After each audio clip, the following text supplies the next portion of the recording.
हे माधव, मेरे 100 पुत्र मारे गए और मैं अंधा क्यों हुआ? मेरे पूर्व जन्म का क्या पाप है?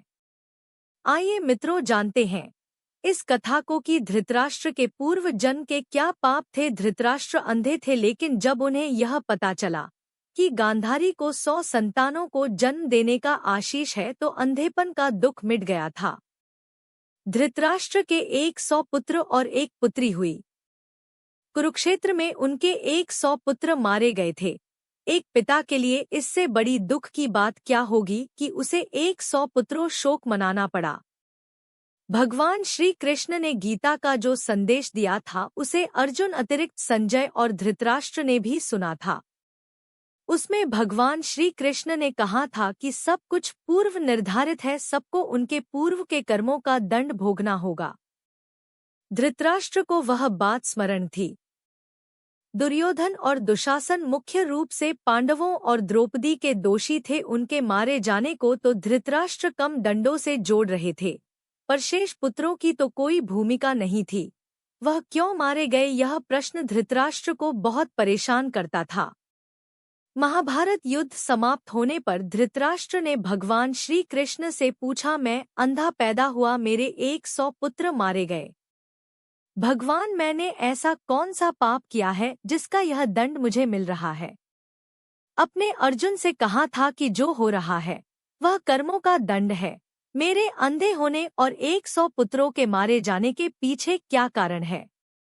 कृपया करके मुझे यह बताइए। अपने पुत्रों को खोने की पीड़ा से भरने में यह काम आएगा। भगवान श्री कृष्ण ने कहा, महाराज धृतराष्ट्र, अपने उचित ही सुना था, कर्मों का दंड भोगना ही पड़ता है, उससे कोई नहीं बच सकता। राजा और समर्थवान लोगों को कर्मों का दंड विशेष रूप से भोगना पड़ता है। ईश्वर उन्हें समर्थवान बनाते हैं तो उनसे ज्यादा जिम्मेदार होने की आशा रखते हैं। कुछ पाने के लिए कुछ तो देना ही पड़ेगा ना महाराज। आप इस जन्म में भी राजा हैं और पूर्व जन्म में भी राजा थे, पर आपने कई पाप कर्म किए हैं। धृतराष्ट्र अधीर हो गए। वह बोले, हे केशव, मैंने इस जन्म में जो किया वह मेरे सामने है। एक राजा और एक बड़े परिवार का मुखिया होने के नाते मुझे वही उचित लगा।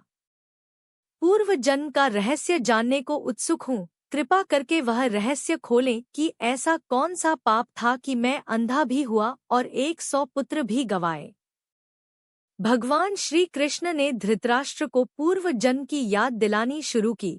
उन्हें पूर्व जन्म लेकर गए। भगवान श्री कृष्ण बोले, महाराज धृतराष्ट्र, पिछले जन्म में भी आप एक राजा थे। आपके राज्य में एक तपस्वी ब्राह्मण रहते थे। ब्राह्मण के पास हंसों का एक जोड़ा था जिसके 4 बच्चे थे। ब्राह्मण को उन हंसों से अपनी संतान के जैसा लगाव था। ब्राह्मण को तीर्थ यात्रा पर जाना था, लेकिन हंसों की चिंता में वह नहीं जा पा रहे थे। उसने अपनी चिंता एक साधु को बताई। साधु ने कहा, तीर्थ में हंसों को बाधक बात कर हंसों का अगला जन्म खराब क्यों करते हो? राजा प्रजा पलक होता है, तुम और तुम्हारे हंस दोनों उनकी प्रजा हो। हंसों को राजा के संरक्षण में रखकर तीर्थ को जाओ। आप एक प्रजा पलक राजा थे, इसलिए ब्राह्मण की कहीं यह बात अच्छी लगी। वह आपके पास आया और अपने सारी परेशानी का सुनाई। आपने ब्राह्मण के तीर्थ से लौट आने तक हंसों की रक्षा का दायित्व स्वीकार कर लिया। ब्राह्मण हंस और उसके बच्चों को आपके पास रखकर तीर्थ यात्रा को गए। हंस आपके महल के तालाब में ही पलने लगे। आपको एक दिन मांस खाने की तीव्र इच्छा हुई। आप उसे समय अपने महल के बाग में घूम रहे थे। आपकी नजर हंसों पर पड़ गई। आपने सोचा, सभी जीवों का मांस खाया है, पर हंस का मांस आज तक मैंने नहीं खाया, इसका स्वाद आखिर कैसा होता होगा।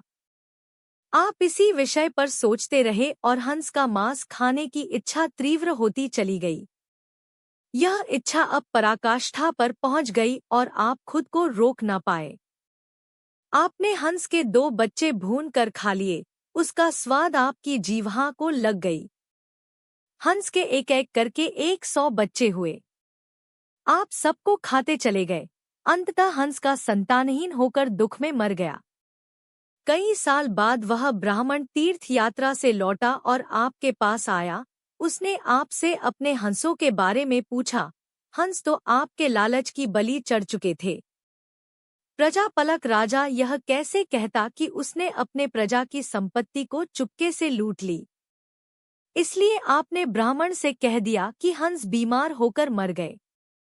ब्राह्मण आप पर पूरा भरोसा करता था, उसने आपकी बात मान ली और विलाप करते घर चले गए। महाराज धृतराष्ट्र अपने हंस के बच्चों को खाकर और फिर झूठ बोलकर एक साथ कई अपराध किया। जिसे आप पर इतना विश्वास किया था, आपने प्रजा की धरोहर में डाका डालकर राजधर्म भी नहीं निभाया।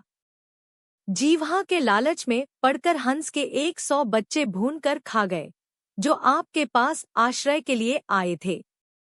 इस तरह आपने उसे असहाय का वध किया, जिसे आपने आश्रय दिया था। यह बहुत बड़ा पाप है। हे राजन, इस घोर पाप कर्मों का आपको दंड मिला है।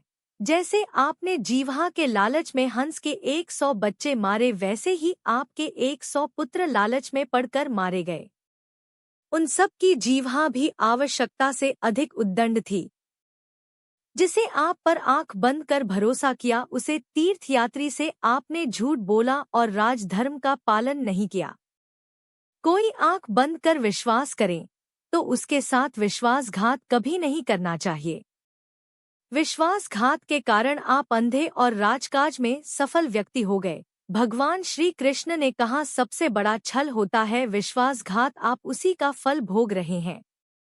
आशा करते हैं यह कथा आपको जरूर पसंद आई होगी और कुछ सीख भी मिली होगी। प्लीज वीडियो को लाइक करें, सब्सक्राइब करें, शेयर करें और कमेंट में राधे राधे लिखना ना भूलें। धन्यवाद।